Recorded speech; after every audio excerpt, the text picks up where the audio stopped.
كل عام وانتم بخير وكل عام وانتم بحرية. الحمد لله الثورة أتمت 10 سنوات ولساتنا مستمرين بإذن الله. بس مثل ما بتعرفوا إنه الثورة السورية شكلت أزمات ومعاناة كتير كبيرة لكل الناس. أنا أحد الأشخاص افترقت عن عائلتي من 10 سنوات لحد الآن 25/3/2011، والأمل بالنسبة لي إني ألتقي معهم كان مقطوع بالكامل. أهلي بالأردن وأنا بتركيا. الحمد لله أني مؤخراً ومن قريب كمان حصلت على الجنسية التركية، وهلأ الأمل بإذن الله رح يتحقق لحتى أدخل الأردن والتقي مع عائلتي. أكيد أنا عامل مفاجأة لأهلي، ما بيعرفوا إني أنا رايح لعندهم.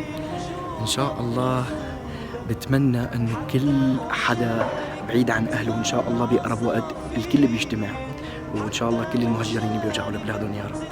خلوكم معنا وانتظرونا بمطار عمان لحتى نروح مشوارنا ونكملوا مع عند الأهل.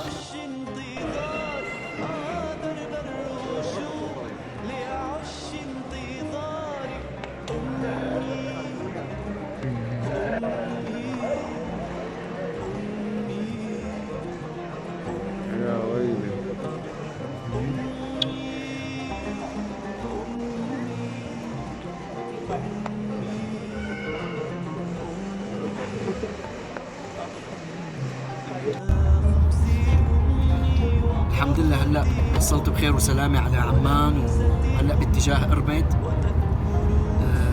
إن شاء الله تكون رحلة جميلة. كل عام وكل الأمهات بخير. وهلا رايحين نعمل مفاجأة للوالدة، وخاصة بمناسبة عيد الأم. هلا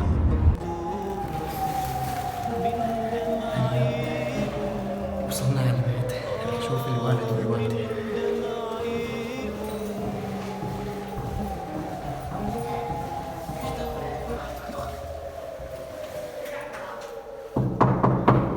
افتح الباب.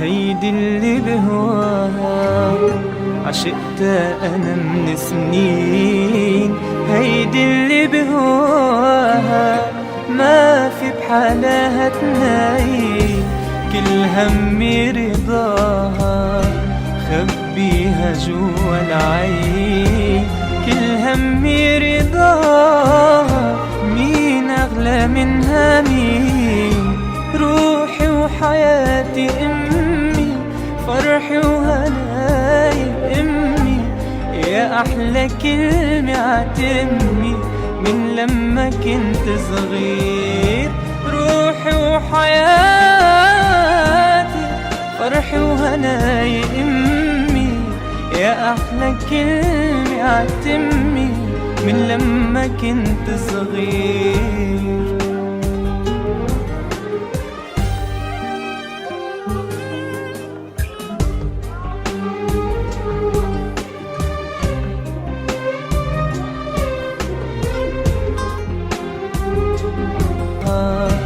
خبيها جوا العين، كل همي رضاها مين أغلى منها مين، روحي وحياتي أمي، فرحي وهناي أمي، يا أحلى كلمة عتمي من لما كنت صغير، روحي وحياتي فرحي وهناي أمي، يا أحلى كلمة عتمي من لما كنت صغير.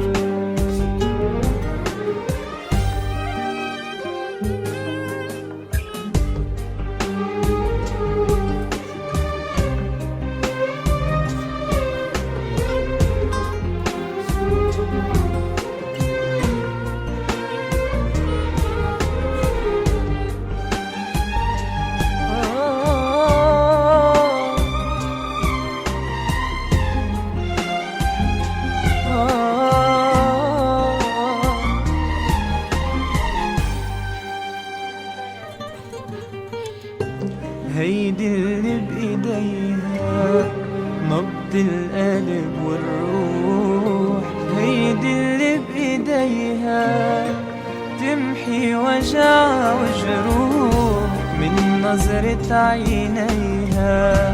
روحي لعندها تروح من نظرة عينيها.